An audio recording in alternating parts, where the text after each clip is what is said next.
You know, one of the most beautiful honestly I find it entertaining things about rap is you can either rap from a place that is stripped and bare and really about your own authentic experiences, or you can adopt an alter ego.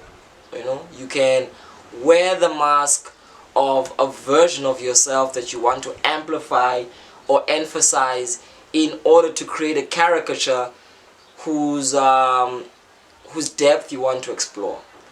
And I'm always a bit awestruck and curious as to whether this compromises the value of an artist's ability to feel grounded in their real life, or it does something more. It lifts them outside of what might possibly be the limiting bearings of having to always speak from a journalistic place, as opposed to like just losing yourself in fantasy.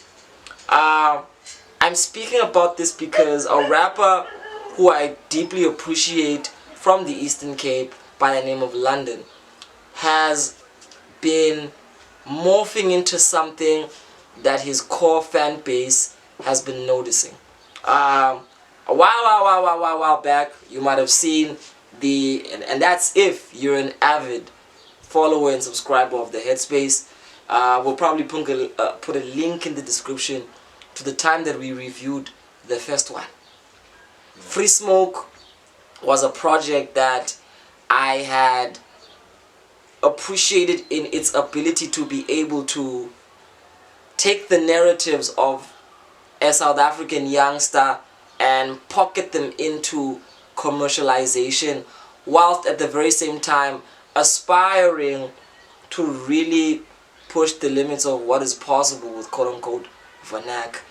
And I think Lxndon heard that, and I think he has been in this place of trying to figure out how his voice can become more and more and more authentic by realizing that maybe he isn't the one to personally tell stories that will relate to everybody, but that he needs to tap into the many voices of the people from his hood of Alexandria and adopt the sum total of the people.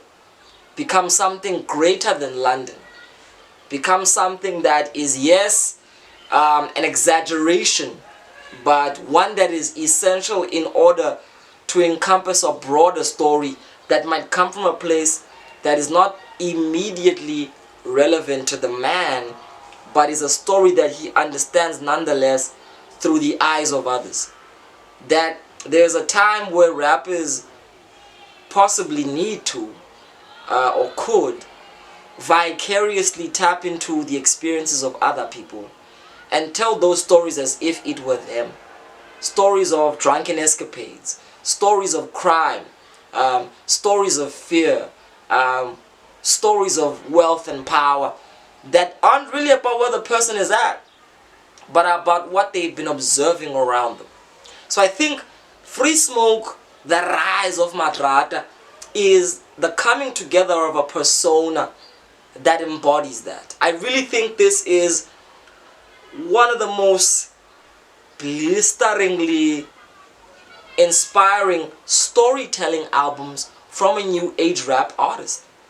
I think this project does so much that projects this year in the same scope haven't done.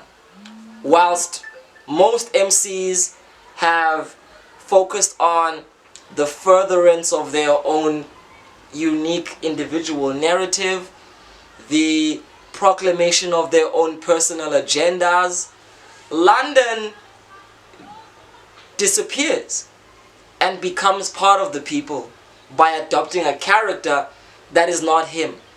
And Madrata is able to become the consummate Kasi storyteller for the age of Ama 2000. He's able to take all of what you will hear in this age of new age trap raps and embed them with the telling of a story. Whether it's Kanini with its aspirational tone of saying you start from a place that's humble and work yourself up where you surprise yourself by the things you've accomplished because you weren't really trying to drive the goal, but you were just too busy striving and living life. Or songs like Ziyakhala, where you appreciate the simultaneous fear and excitement that goes with just trying to be in the senior groove. Madrata, not London. Madrata is the story of every black person in the townships, crystallized in the voice of a vague figure who speaks like a trickster but honors us like an angel. And I think this is the beginning of something very interesting. Does Lxndon become Madrata at this point in a kind of MF Doom-esque way and completely just lose himself? Or is there room to factor in both ways of rap? One thing I know for sure is that I think this is the first effort in something that definitely needs to go on. The impulse of it is too refreshing. These songs are in a place that allows for the possibility to stretch the new age sound in ways that emphasize the telling of a story. And I mean classically, I mean like Zinsomi zase Lxndon, Yimbali abantu abamnyama as they actively live it. And because of that, it is something so, like, frick man, it's vivacious. It's filled with life in a way that's super entertaining. A lot of these songs could easily become soundtracks to a series on Mzansi Magic or something like that. They have the appeal to be ready-made background accompaniment to the township experience. But at the very same time, they ooze the potential of being anthems. There is attention to production detail here that really shows that Lxndon, the individual, knew the kind of canvas he had to paint for Madrata needed to be broader. So there needed to be moments that were quiet, moments that were busy, moments that were trembling, moments that were stable, because again, that's life. And he does it. He paints the canvas. I guess my only hitch here would be, again, trap-centered production tends to lay so much on the safe side that you're in a world you're familiar with. And again, it's not a bad thing.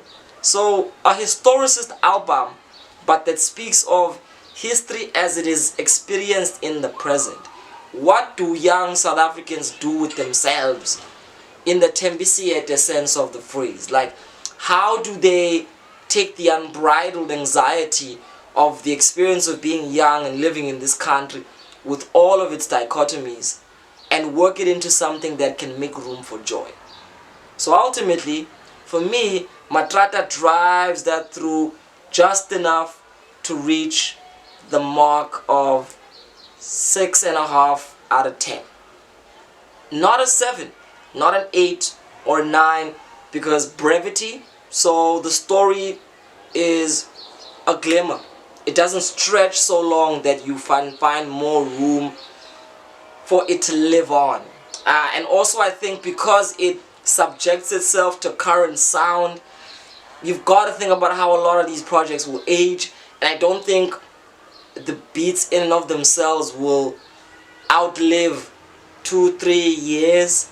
I do think that a lot of what this sound is based on doesn't reach out to timelessness. It doesn't tap into keys, drums, melodies that speak to something outside of this unique generation obsession with synths and 808s. But I do think that the saving grace here is the fact that Lxndon is showing us that it is not only imperative but essential to have the license to disappear as an artist into a completely different character. A character that is not a gimmick, but it is the expression of something greater than you. And you need to do that in order to implore stories that you couldn't speak of from a first-person perspective. Therefore, this is definitely a classic in storytelling testament South African rap style. Shout out to Lxndon for that. Shout out to the gesture and even the attempt of doing such a thing. I hope what it can do, wishfully, for other artists watching and listening is create the trend of storytelling returning back to us. My name is VJ, the brother from the ancient mother, and sometimes you just gotta dissolve.